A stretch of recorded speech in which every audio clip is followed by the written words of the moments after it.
Our original run trophy and the Birdwood Classic trophy will be retired this year. A little sad perhaps, but wonderful that it can be kept and housed at the National Motor Museum. There are 34 winners with both of the trophies that will remain on this trophy for perpetuity. The inaugural Beta Birdwood Trophy was designed by people at the Birdwood Mill Museum.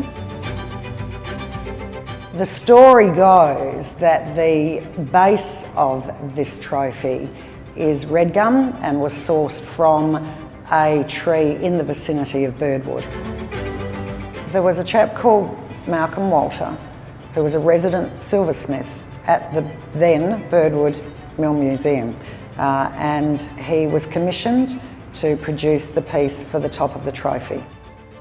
They decided to take the design of the Shearer steam car. This is housed in the museum and was the first vehicle really to be put onto the road in South Australia. It's steam-powered Shearer, designed by Mr. David Shearer. Did its first run down the main street of Mannum in 1899.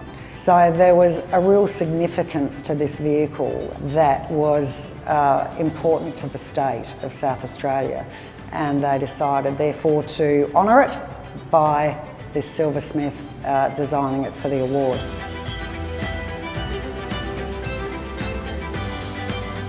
When you look closely at it, it is amazing. The intricacy of the design is something spectacular, I think, to see.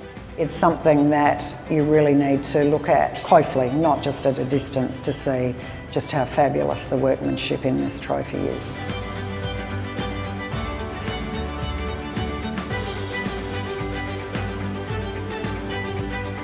The Birdwood Classic, it's a very different trophy to the original run, and I think that's a great thing. The glass work shows more of a classic element to it. And the opal points, of course, to being a very iconic South Australian element to this trophy. Very significant, I think, that we've used artists from the JamFactory in South Australia to design and manufacture the two new trophies.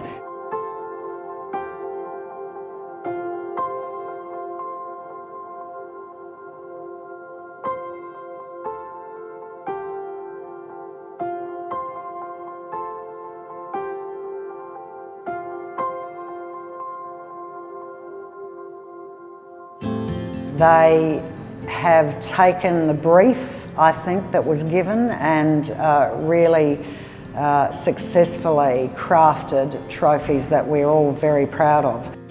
I have been in JamFactory for 1 year, and I'm currently associate in JamFactory Furniture Studio.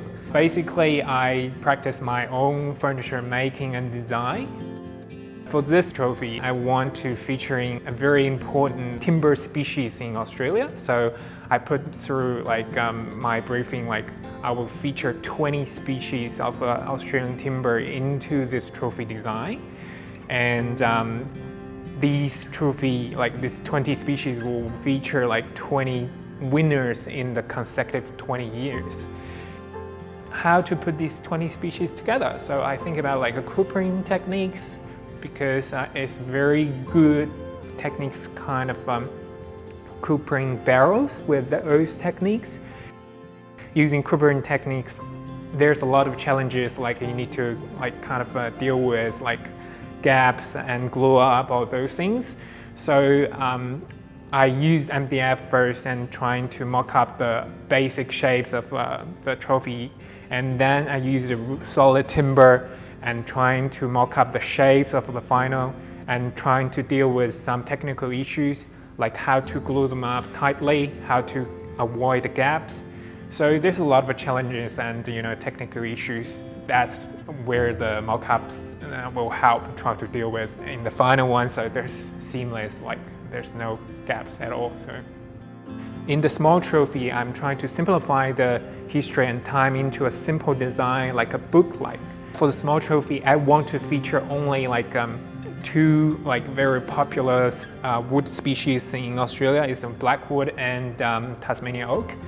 And because the color contrast is so obvious and so beautiful, one is very dark, one is quite light. So once the winner receives this kind of a book-like shape and trophy, they will record their glory into this trophy and featuring my concept as well. I've always been interested in cars and I love old cars. So it was really exciting from the outset to have the opportunity to sort of reflect on a way to visually represent that amazing time period from 1950 in a trophy form. I went to the Motor Museum to have a look around and sort of suss it out, and had spoke to a few people there, and thinking about the fact that it's vehicles rather than cars or motorbikes or something like that. I was trying to think of something that was a unifying feature of sort of vehicles of that time period.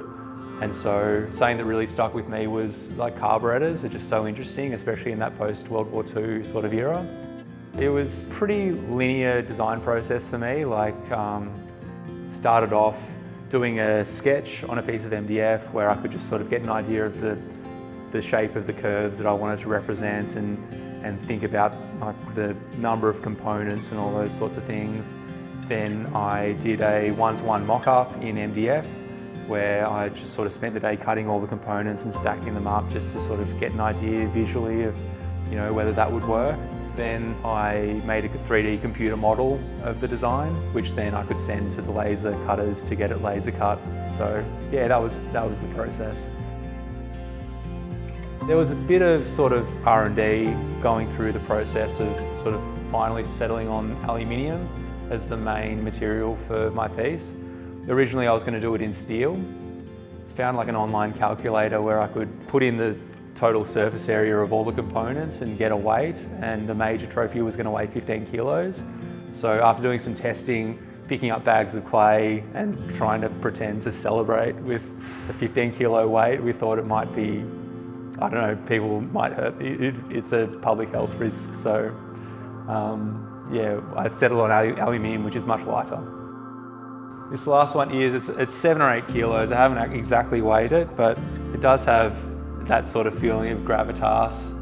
It's sort of like holding a small child, but you can lift it over your head quite comfortably. So I sort of like the weight, you don't want something that you pick up and kind of feels flimsy, or this is solid aluminium. So it's got a lot of weight to it, and I think yeah, it's something that you can sort of hold and feel proud to have won, which is important with trophies. Yeah, so this is the major trophy, and the names will be inscribed on the back. So the back plate I made removable so that it can easily be sort of taken to the laser engraver, and then yeah, the 20 names will be inscribed there over the 20 years that this will be the trophy for the event.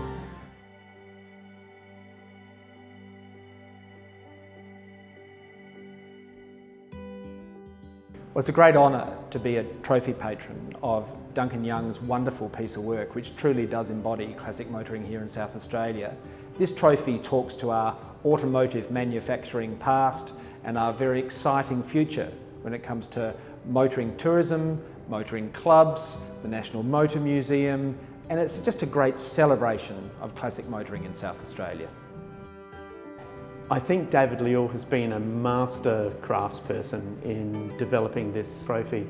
He's taken different species of wood, each of them a different colour, each of them an individual, but working harmoniously together.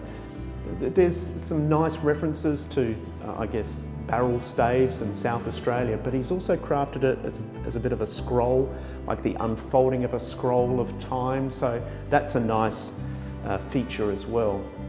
But one of the great things is when you hold it in your hands, I imagine somebody being passed this trophy as the winner of the Concours d'Elegance, and then they look in it and they see themselves. They see themselves as part of the history of the Bay to Birdwood, but also in recognition that without them, there is no Bay to Birdwood. Without the people, there is no Bay to Birdwood. The Bay to Birdwood is about the people, and David has communicated that perfectly. I was so thrilled. Like when I first know, like I was selected by the panel, like as the designer of this greatest event in South Australia, like so thrilled. I don't believe it happened because there's many brilliant designers and makers in JamFactory, and I was so lucky to be selected to do this job. So I take it so seriously. A real honour. Really, it's so exciting. Thinking about the idea of, you know, in 20 years being able to turn up to the Beta Birdwood event and see these trophies still being used, and yeah, it's really exciting, and I think it's a real honour, and I'm really happy to be a part of it.